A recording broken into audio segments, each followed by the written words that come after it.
This week's double Torah portion, Tazria Metzorah, is probably the least flavoursome parashah to bestow on a bar or bat mitzvah.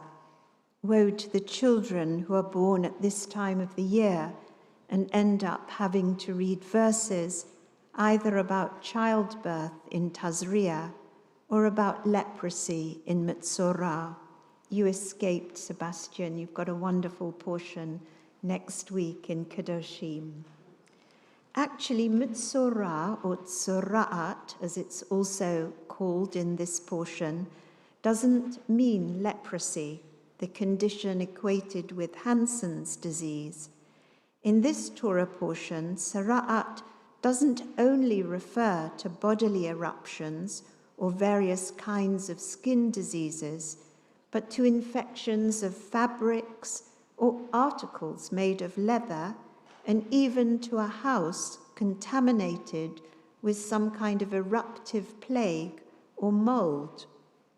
The term, when used of an individual, probably refers to a complex of various ailments, acute diseases, which required the afflicted person to be quarantined for a period of time until they could be pronounced tahor, pure, and could be readmitted into the area of settlement. How did the rabbis approach and interpret this parashah?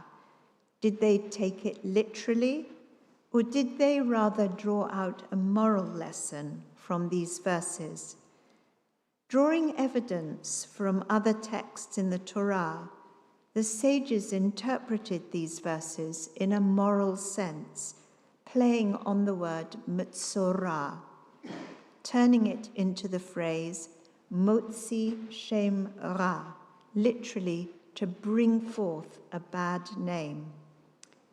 They saw tzara'at, which I'll call leprosy for the sake of argument, as a punishment for lashon hara, evil speech, gossip, slander. The rabbis connected two stories in the Torah where individuals are afflicted with tzara'at and lashon hara. They connected the two together. In Exodus chapter 4, Moses is called by God to lead the Israelites out of Egypt. When he questions God and asks, "What if the Israelites do not believe me and don't listen to me?" God asks him to place his hand against his chest, at which his hand, we are told, is encrusted with snowy scales, metzora'at kashaleg. Same word, metzora'at.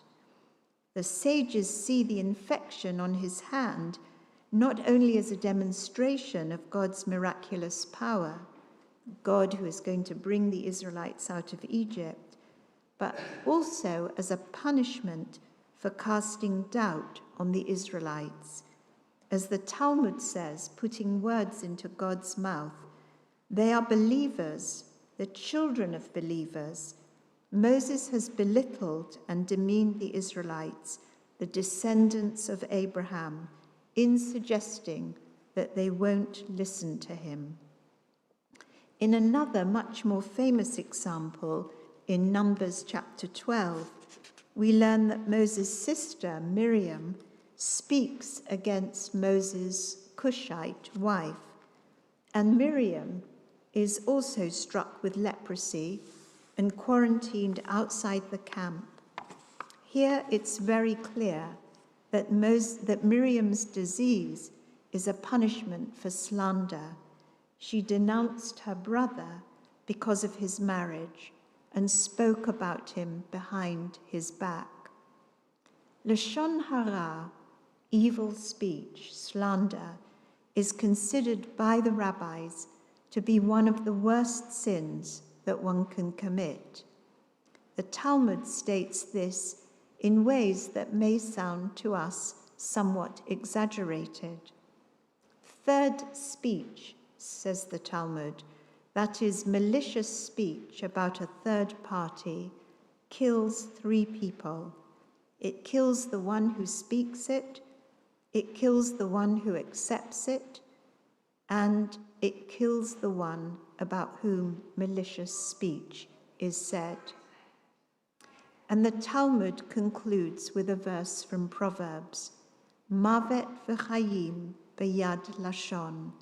Death and life are in the hand of the tongue, which Rabbi Chama, son of Rabbi Hanina, interprets as, just as a hand can kill, so too a tongue can kill. This is not simply an ancient formula of hyperbole, death and life are in the hand of the tongue, but it reflects the real consequences of how we use language today and how harmful and destructive it can be. In a 2022 case series of young people who die by suicide, published by Cambridge University Press, the researchers reveal evidence that online bullying, defined as trolling or harassment, is one of the causes of young people taking their own lives. 5% of the young people in the study were bullied online and took their own lives. And the majority of those were girls who tend to use the internet for social media rather than gaming, which is favored by boys. In the long confession, the Vidui, in our Yom Kippur liturgy, that begins with the words, Al chet shechatanu lefanecha, the sin we have committed against you, more than half of each of these confessions refer to the sin that we have committed through speech, through our words, through foolish talk, speaking slander, testifying falsely, hurting our fellow human beings in any way. And at the end of the Tefillah, our daily and Shabbat prayer, we recite the meditation that in fact we just had in our silent prayer that asks God to guard our tongue from speaking evil and our lips from telling lies. How we speak, what we say, to whom we say it, matters deeply in Judaism. The late Chief Rabbi, Lord Sachs, asks, why is the Torah so severe about Lashon Hara, branding it as one of the worst sins? Partly, he says, this has deep roots in the Jewish understanding of God and the human condition. Judaism is less a religion of holy people and holy places than it is a religion of holy words. The importance of those words is found at the very beginning of the Torah, which states that God formed the human being from the ground and breathed into them the breath of life, and the human being became a living being. The Targum, the Aramaic translation of this verse, renders the words living being, nefesh chaya, as a speaking being. Our language, our capacity to articulate thought through the power of words, is what makes us holy, created in God's image.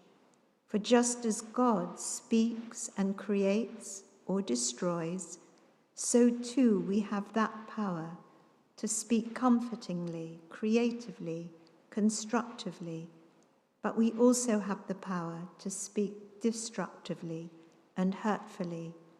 Evil speech can vilify, it can kill confidence and the sense that our lives have value. It can quite literally rob us of our lives.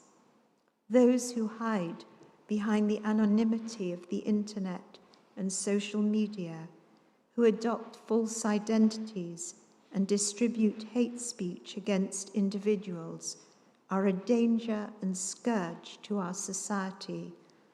And those who assaulted participants at the Beit Samueli Synagogue in Ra'anana, Israel, on Wednesday night at a screening of the joint Israeli-Palestinian commemoration of Yom HaZikaron, hurling abuse and vile words betray harmful, frightening, and zealous intentions towards those who do not share their ideology. The individual who suffers from tzara'at in the Torah is quarantined outside the camp for 7 days. They are then required to bring a sacrifice for purification, which concludes with an elaborate ritual performed by the priest. I don't know if it is possible to row back from malicious words uttered privately or publicly once they have been spoken, and so heal the relationship between the speaker and the spoken to. What would that take? Some words destroy lives completely. In other cases, we need to find a protocol, a ritual, that will achieve purification and healing when Lashon Hara has been uttered, just as the Torah prescribes its own protocol and ritual concerning tzara'at. Yihiyu l'ratzon imrei fi, v'hegyon libi lefanecha, Adonai tzuri v'goali. May the words of our mouths and the meditations of our hearts be acceptable to you, eternal God, our rock and our Redeemer. Amen.